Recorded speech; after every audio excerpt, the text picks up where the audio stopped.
Look at this guy. He looks like the kid who fixes your printer. He wears unicorn t-shirts. He travels with all his belongings in a single 40-liter backpack. He is quiet. He is awkward. If you saw him on the subway, you wouldn't look twice.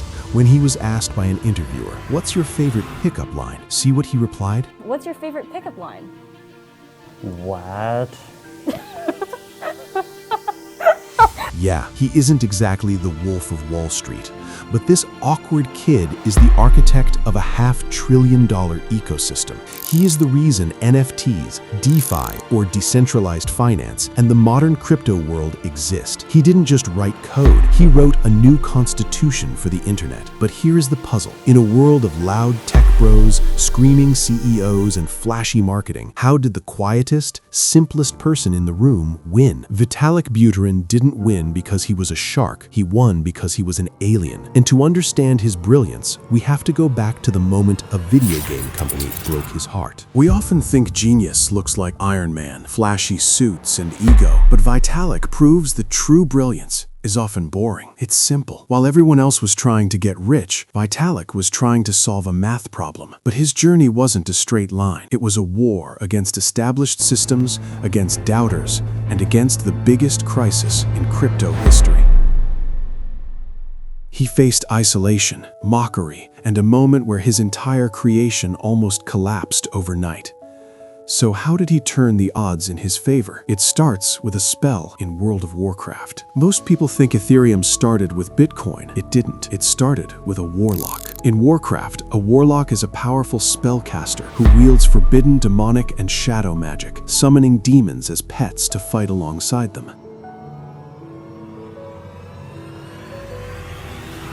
Let's go back to 2010. Vitalik is a teenager. He doesn't have many friends. He is visibly different. His mind moves faster than his mouth. His sanctuary is World of Warcraft. He spends his life there. He has a beloved character, a warlock. It is his pride and joy. And then, one day, he logs in, and his character is ruined. Blizzard, the company that owns the game, released an update. They removed his favorite spell. They nerfed him. To be nerfed means to have your power, effectiveness, or strength reduced, usually in a video game through an update or patch, often to balance the game by weakening overpowered characters or items. Vitalik cried himself to sleep that night. Now, to you and me, that sounds silly. It's just a game, right? But for Vitalik, it was a revelation. He realized a terrifying truth. Centralized power is dangerous. If one company, one king, one bank, one server controls the rules, they can take everything away from you in a second without asking. He didn't just want to find a new game. He wanted to rewrite the rules of ownership. This is the first lesson of Vitalik. He turned a personal grievance into a global mission. Most people complain when the system fails them. Vitalik decided to build a better system. He quit the game, and he went looking for the only thing that couldn't be controlled: Bitcoin. But he didn't just read about Bitcoin. He did something radical. He dropped out of one of the best universities in the world to become a digital nomad.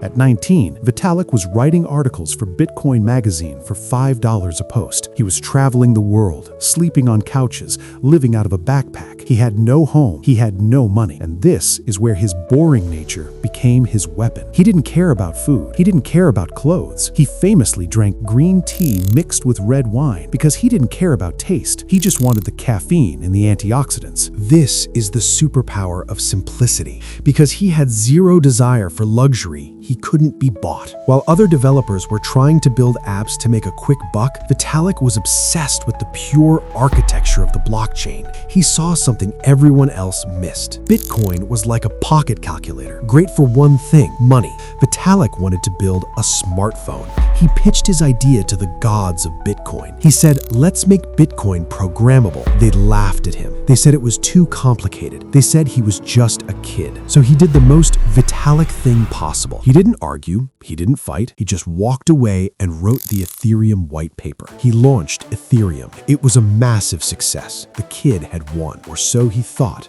because in 2016, a hacker was about to steal $50 million and bring Vitalik to his knees.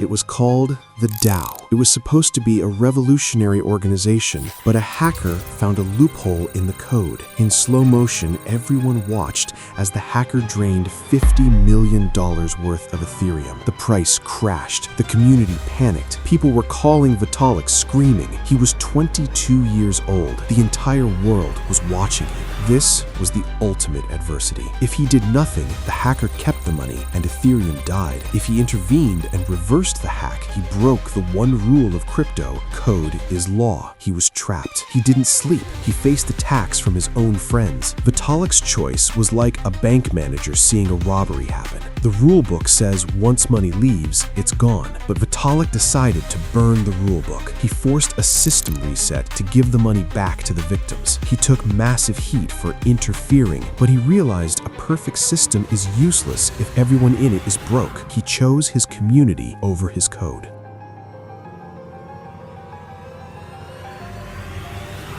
Today, Vitalik could be resting on a yacht. He is technically one of the youngest crypto billionaires in history, but he doesn't care about the money. In fact, he gives it away faster than he makes it. In 2021, the creators of a meme coin called Shiba Inu gifted Vitalik 50% of their entire supply, worth billions of dollars, as a marketing stunt. They thought he would hold it and make them rich. He didn't. In a single transaction, he donated over $1 billion of it to the India COVID Relief Fund. It was one of the largest individual philanthropic gifts in human history. He didn't ask for a press conference. He just clicked send. Today, he spends less time leading and more time researching, trying to make Ethereum decentralized enough that it doesn't need him anymore. His ultimate goal isn't to be the king of crypto. It's to build a kingdom that doesn't need a king. The boy who cried over a World of Warcraft spell is now one of the most influential humans on Earth. He still wears cheap t-shirts, he still speaks softly, but he proved that you don't need to be an alpha male to change the world. You just need to be so obsessed with the truth that you are willing to look weird finding it. Vitalik turns complexity into simplicity. That is a skill you can learn. If you want to understand the deep mental models that drive the world's most unique thinkers, check out this video next. It might just change how you see the world. Click here.